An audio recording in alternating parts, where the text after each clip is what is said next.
All right, Toronto Tampa, game one of the Stanley Cup playoffs last night for them. I want to talk about 6 concerns I had with Toronto. Full disclosure, I didn't watch, I don't know, the entire game. I watched most of the game, but I was up and doing things at various points throughout the game because I don't really care for either team, to be perfectly frank. Um, but, I also want to throw it out there that every minute I watched, I didn't feel like the reffing was great, but I felt like it was fair. And I don't say that too often. I'm very critical of the referees, but I feel like it was there were missed calls for both sides. There were questionable calls for both sides. It was one of those games where you're like, okay, you don't really know what to expect from the refs, which I think kind of sucks for lack of a better term. But nonetheless, I don't think the refs had much of a factor in this.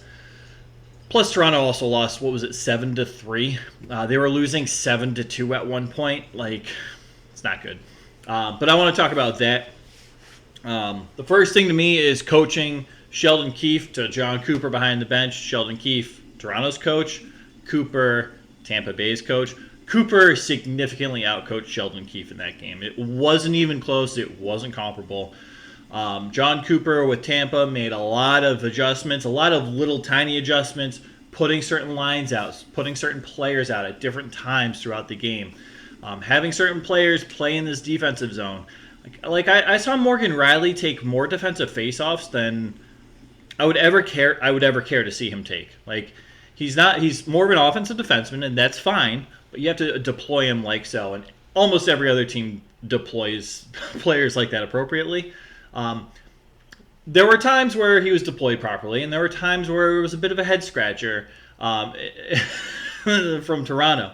The adjustments that Sheldon Keefe with Toronto made were typically, they just weren't effective throughout the game. It didn't improve anything. It didn't really feel like a shakeup. Probably the biggest, improvement in lines throughout the game was putting Yarncroke on that first line with Matthews and Marner. We've seen that in the past. It's worked pretty well. Bunting was out. Somebody needed to fill that first line void, and Yarncroke, it worked, and he scored a goal. And it was a nice goal. So I have some questions. One of the biggest things with my concerns with Sheldon Keefe last night was the coach's challenge. So Michael Bunting elbows, I forget who it is. Chernak in the head. I think it's Chernak. I'm not sure if it's Chernak because there's a lot of hockey floating around my brain lately. Gets a 5-minute major penalty, meaning Toronto has to play with 4 skaters. Tampa can play with 5, and this happens for 5 minutes. And if Tampa can score at will, and they can score 10 goals, and they're still up a player for that 5-minute duration. Unlike a conventional power play, as soon as the other team scores, you're back to even strength 5-on-5 hockey. Not the case with the major penalty. So 3.5 minutes on this major penalty to Michael Bunting. Tampa scores. The refs review it, make sure it was actually in the net. Fine, it was. Sheldon Keefe comes out and is like, I'm going to challenge this. And that was an absolute head scratcher.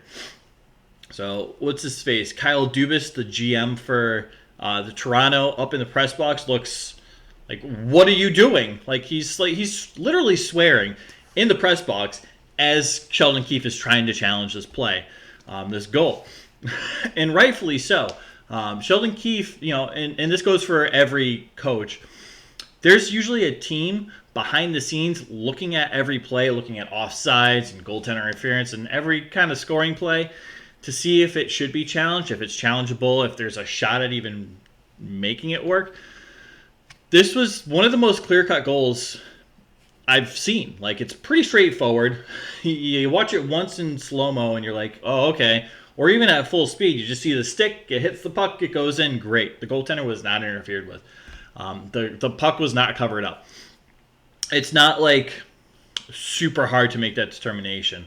But nope, Sheldon Keefe makes the challenge, and that felt like that was the white flag. He wants to go down and play 5-on-3 for 2 straight minutes. I don't know. It was bizarre. It, I was frustrated for Toronto fans, and I don't want to be associated with Toronto fans. Um, like it was just, oh, what are you doing? It was one of those moments. All right, goaltending. So we know Vasilevsky and what he brings, and he's great and all that stuff. Ilya Samsonov wasn't bad. Played the first 2 periods last night. He wasn't great. There were definitely some goals that went in that he probably would have liked to have back. But at the end of the day, it was really the defense that let him down. So that's one thing I did appreciate about Sheldon Keefe, the Toronto Maple Leafs head coach. He pulled Samsonov after the first 2 periods and let Wall go in for the last period. I like Wall. I think he deserves more of a shot than he's had. But it's also one of those things with Samsonov. I keep wanting to say Samsonov, where you want to keep his confidence up. You don't want it to be him to be like the blame. There's always a lot of harping on Toronto goaltenders. But you also want to not wear him out because he's probably going to start next game because your other prize possession, Matt Murray, is injured. Surprise. Also hasn't played that great this year. Also not a surprise. So you have to go with Samsonov, which is fine. But I did appreciate the decision to pull him after 2 periods rather than letting him finish the game. But that brings me to defense. The defense for Toronto, after this last game, it's 100% a concern, and it has to be. The defense left, the goaltending hung out to dry too often. It just is what it is. This was a concern coming into this year. But then it wasn't really a concern as the season progressed because the numbers were good, because Toronto was playing more cohesively in their own zone as injuries arose. But as those players have gotten healthy and back in the lineup, their defense is beginning to struggle again. And that's fine. Nobody's going to have the perfect defense, but it needs to be better than what we saw. We can't see as many breakaways as we did last night. Today's Wednesday, so Tuesday, last night when they played. You can't see as many breakaways that Tampa had and not expect goals to be scored from that. Like, they're going to score. Breakaways have a high probability of the puck going in the net. It's just one of those things. It's hard for a goaltender to defend more than, or to anticipate a shot from more than one direction. You got to tighten up on defense. You got to have that third forward come back and cover the point when you have the other team's forward going to the crease. Like, you got to be able to play team defense, and that's just not happening. I do want to give a shout out to Marner and Matthews. Both played very good defense considering the offensive powerhouses they are. Encouraging. That's nice. I think it speaks volumes to them and their games, and I don't root or cheer for either of those players, but you have to respect that. You have to respect the 200-foot effort that both of those players put in. Not just last night, but on a nightly basis, so much respect. Michael Bunting, though, massive distraction. He was kind of a distraction when he was in Arizona. This isn't something new with Michael Bunting. He's been doing this since his pre-half rookie year or whatever you want to call it. He dives. He tries to aggravate players, but sometimes it borders on dirty. And he was getting a lot of those calls the first couple of years, as many players do, right? And then the refs start to catch on. The players don't adjust, such as Michael Bunting. Now he's starting to take penalties, being called for diving plays, right? Not getting certain calls because he's falling a little too easy. He's kind of milking the calls a little bit, kind of playing on the edge. Again, this isn't new to Bunting's game. This has always been there. And it might be more pronounced now. I don't know, because I frankly don't watch a whole lot of Toronto games. Because you know what to expect from them every night. Unless they're playing Arizona. Well, yeah, even when they're playing the Coyotes, you know they're going to lose because they can't beat Arizona, which is hilarious. It's so great. But Michael Bunting, nonetheless, is a distraction for this team. I have a feeling he'll be suspended for probably a game. Obviously, I haven't heard anything yet. Maybe it's come out as I'm recording this. I don't know.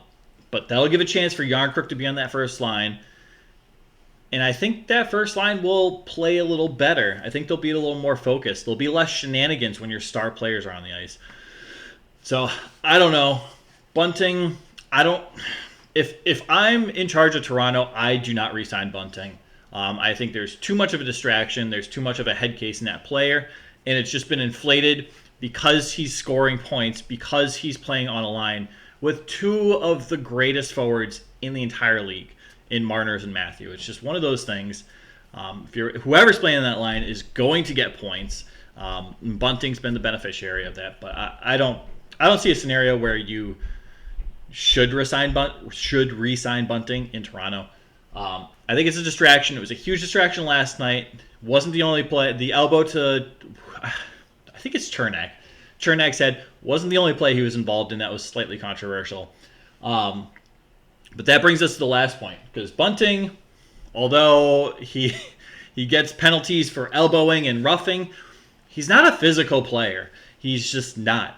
But no one on Toronto really is. There's a difference between dirty, which, the elbow to, I think it's Chernak's head, that's dirty. That's not playing physical. Toronto got bullied last night. They just did. And full credit to Tampa. They're a tough physical team to play against. They can play a gritty style. And if they win this series and Boston wins and they need to play Boston, that's my biggest concern with the Bruins, is playing Tampa, because they can't match that physicality that Tampa has. And I'm a Bruins fan at heart, so come at me. But we're talking about Toronto right now and Tampa, because I don't know. But Toronto got bullied last night, and it showed. And it was like at the end of the game, they're like passing the puck off so they don't have to take a hit, and making a really terrible pass, and it just leads to a turnover.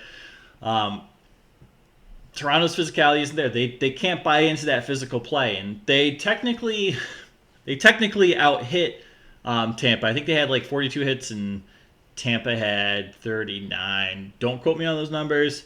But it's the quality of those hits, right? A big booming hit like we saw with Dumbo and Pavelski, that's just one hit. Whereas you see, like, I don't know, a little guy, Vladimir Sobotka, for those of you that know Vladimir. I guess, for like a kid that was like 5'8", he had some big hits. It's like Cole Caulfield. Little guy, making a hit somebody against the boards. Not a big hit, but it counts as a hit, right? So it's, do with that information what you will. Toronto, not physical. These are the 6 concerns. I wasn't expecting to have really any concerns. Maybe one. Maybe their defense was a bit of a concern. But it seems like there's more concerns now than I had coming into the playoffs. That's not a great sign, because I don't really have any of these concerns with Tampa. In fact, these are probably all strengths, and they are all strengths in Tampa. John Cooper, when he challenges, dude, it's so frustrating because he's going to win that challenge. Like, the number of challenges he's had against Boston alone this year, it's not that high, but his success rate is just absurd. And again, there are teams behind the scenes looking at these plays. It's not all on the coach. Unless you're Sheldon Keefe, then you don't listen to them. But anyway, so let me know what you guys think. I don't know. It wasn't encouraging. I think Toronto wins their last game at home tomorrow, but then I think they lose 2 games in Tampa. They go down 3-1 in Tampa in 5 or 6. And the way they're playing, if they play this style of game they played last night, they could be looking at a sweep, maybe a win, maybe in a game where they get lucky bounces and Tampa doesn't. But there's a lot they need to clean up on their game, and there's a reason coaching's up top. It starts with coaching. Let me know what you agree with. If you have anything else you saw, again, I didn't watch the whole game. I'm watching a lot of hockey. But I was intrigued. Tampa, Toronto. Will Toronto finally be able to buy a discounted Toronto jersey? Will somebody finally be traded out that, has a jersey you can buy in the NHL shop? So then it gets discounted. We'll see. But appreciate you guys for watching. Take care. And, we got more hockey in 44 minutes. All right. All the best.